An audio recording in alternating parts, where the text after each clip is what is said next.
Indonesia akan suram jika yang terpilih kelak adalah seorang pembohong dan juga yang pernah dipecat oleh Pak Jokowi karena tidak becus bekerja. PSI ingin menarik garis tegas, Pak.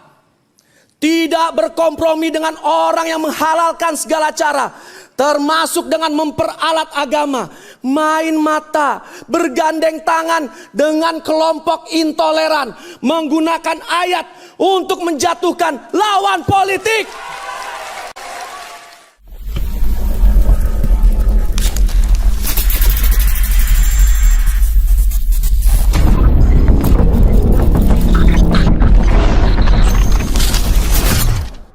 Tadi kita sudah mendengar pernyataan Giring Ganesha Djomario, salah satu pelopor berdirinya band Niji ya. Cogan kelahiran 14 Juli 83 ini sekarang dia menjabat sebagai Ketua PSI, Partai Solidaritas Indonesia. Partai kebanggaan, boleh dibilang kebanggaan anak muda seperti saya. Tapi sebelum kita membahas kritikan Giring ini, aku mau mengucapkan selamat Natal untuk kalian yang merayakan, dan semoga hari Natal ini membawa hikmat buat kalian dan Indonesia tentunya. Wan, kritik Giring ini seharusnya lebih tegas ya, dengan menyebutkan nama. Tapi walau Giring nggak menyebutkan nama, aku sih tahu siapa yang dimaksud Giring itu. Siapa yang dimaksudkan dengan si penjual ayat? Siapa lagi kalau bukan dia, Anies Baswedan. Seperti kita tahu, naiknya dia jadi orang nomor 1 DKI memang kalau boleh dibilang hasil menjual ayat. Tapi sudahlah, kita nggak usah ingat-ingat lagi masalah itu. Cuman yang jadi perhatianku sebenarnya sih mengenai kerjanya. Kalau dia bisa bekerja dengan baik, mungkin keadaannya akan berbeda. Kita ambil contoh aja naturalisasi. Jelas sampai hari ini yang dimaksud dengan naturalisasi itu apa? Aku sendiri masih bingung. Kalau jadi dia nih Wan, daripada pusing-pusing cari persamaan kata, mending aku terusin aja pembangunan yang sedang berlangsung. Bila perlu nih Wan, di atas kalinya tuh aku bikinin jalur kereta api. Di atas jalur kereta api aku bikin mall, apartemen. Itu mungkin lebih keren lah itu kalau kita yang mau berpikir ya. Cuman begitu itu namanya antena pendek ya, gimana ya, nggak bisa berpikir jauh ke depan. Kan kalau dia sukses untuk jadi orang nomor 1 RI kan lebih cepat, lebih gampang.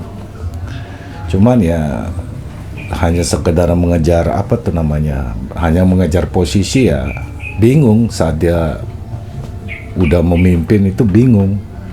Nah kebayang kan kalian semua, orang nggak punya planning, nggak bisa kerja, modal cuman kata-kata doang.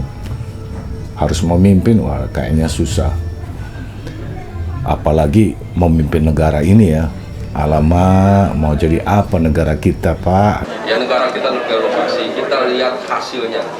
Ya, lihat hasil apa yang ada. DKI Jakarta 4 tahun ini terjadi perubahan yang luar biasa, terjadi peningkatan pembangunan yang luar biasa. Maju kotanya, bahagia warganya. Tanya warga Jakarta, lihat cek survei, prestasi demi prestasi, penghargaan demi penghargaan, terus hadir untuk Pemprov DKI Jakarta dan seluruh warga Jakarta. Kasih ya. Pak Riza, aku ini warga Jakarta loh. Emangnya MRT LRT itu Pak Anies yang bangun? Kita semua tahu kok, banyaknya pembangunan sebenarnya Anies ya cuman bisa meresmikan aja. Masa begitu aja Pak Riza lupa? Apa pura-pura nggak tahu Pak? Kalau mengenai penghargaan itu mah bisa disulap Pak. Yang jelas kelihatan dengan mata kepala, mata telanjang. Selama 4 tahun, hampir 5 tahun ya, dia memimpin. Lihat aja tuh jembatan penyeberangan dibangun, dibongkar. Trotoar Sudirman dibangun, dibongkar. Lah kalau cuma mau bongkar pasang mah Mungkin aku lebih ahli Pak kalau untuk yang begitu mah. Mana tuh tugu bambu yang harganya 300-500 juta. Akhirnya dibongkar juga kan. Bambunya jadi rebutan anak-anak Jakarta buat bikinin layangan. Aduh, apa itu yang kita sebut dengan pembangunan? Terus yang kemarin itu sempat populer, pembangunan sumur resapan. Dilubangi, ditutup lagi, terus dibongkar, diaspal lagi, terus dibor. Kalau urusan bor ngebor mah Inul jagonya. Dibor juga pasti meresap tuh air sama Inul mah. Aduh, Pak Anies, kok bisa ya ketololan seperti ini terus dipamerin, dipertontonkan ke kita gitu. Di daerah rumahku di Jakarta Timur itu kan dekat pinggiran kali ya. Saat Pak Ahok dan Pak Jokowi memimpin, tadinya sempat beredar surat akan ada penggusuran lantaran jalan di sekitar situ itu mau dilebarin. Nah, di situ banyak banget bangunan yang berdiri tanpa izin. Untuk sebagian orang menjadikan lahan bisnis dengan membangun lahan itu, terus rumahnya itu disewakan ke siapa yang ingin berdagang. Hanya dengan modal 5-10 juta udah bisa bikin bangunan semi permanen ya. Lalu dikontrakin ke orang yang mau berjualan di situ. Aku tahu ini karena dulu salah satu asisten rumah tanggaku dia berdagang di pinggir kali itu. Aku sempat nengokin suaminya waktu itu sakit ya. Dia curhat kalau dia tuh lagi nyari kontrakan lain karena daerah pinggiran di situ akan digusur. Prihatin ya. Tapi kan ya namanya lahan negara ya nggak bisa diterus begitu aja kan. Dan lucunya di zaman Anies Baswedan ini justru semakin rumah-rumah di sana tuh semakin tumbuh pesat. Bangunan yang tadinya semi permanen tuh direnovasi malah jadi bangunan permanen. Apa itu kita sebut dengan membangun Jakarta? Itu apa? Sudah menyalahi aturan, Bung. Bangunan liar kok dibiarin bertumbuh. Mana rumah lapis? Mana rumah rusunnya yang 0% itu? Katanya untuk mereka-mereka yang nggak mampu. Kok harganya jadi selangit begitu ya? Kalau melihat Jakarta seperti ini, apa kita masih mau dia memimpin Indonesia? Benar sih kata Giring, sudah benar itu, Indonesia bakal suram. Pasti suram, runtuh malah. Kebayang nggak kalau dia memimpin Indonesia? Bakal kayak di Suriah sana. Ya pastilah, radikal bakal tumpul pesat. Loh, ini bukan sekedar bualan ya. Kalian tahulah, orang-orang yang mendukung dia di belakang itu kan orang-orang yang sekarang ini udah pada ditangkap-tangkapin ya, karena beberapa dari mereka itu kan terlibat teroris. Tapi intinya orang-orang yang berada di belakang dia ini kan orang-orang yang tadinya memang menjual ayat untuk menaikkan dia jadi orang DKI 1 kan. Apa nggak ada orang baik yang lebih bagus dari dia? Sudahlah, kadrun-kadrun kayak begini mah jangan kita piara, nggak ada manfaatnya.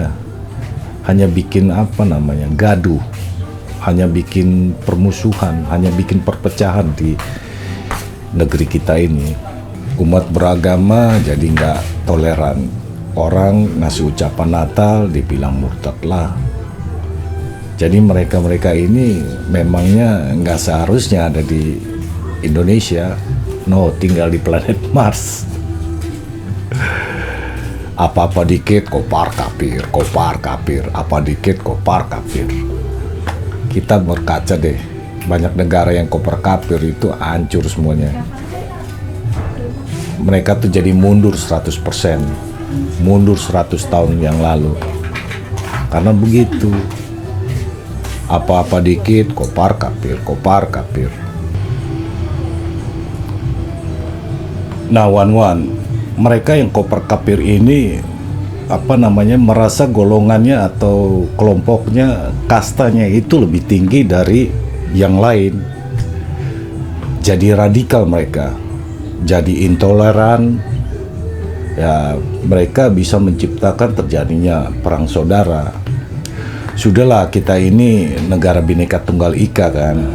Nggak boleh kita punya pikiran golongan tertentu atau kasta tertentu atau kelompok tertentu itu lebih baik dari yang lain. Ini Bhinneka Tunggal Ika, kita negara Pancasila. Nggak harusnya kita punya pikiran-pikiran kotor, pikiran-pikiran menjijikan seperti itu. Jadi menurut kalian gimana? Apa salah penilaian Giring itu? Kalau buat aku sih setuju sama Giring itu, nggak salah sih. Oke, mungkin begitu aja One Man. Terima kasih kalian udah menonton.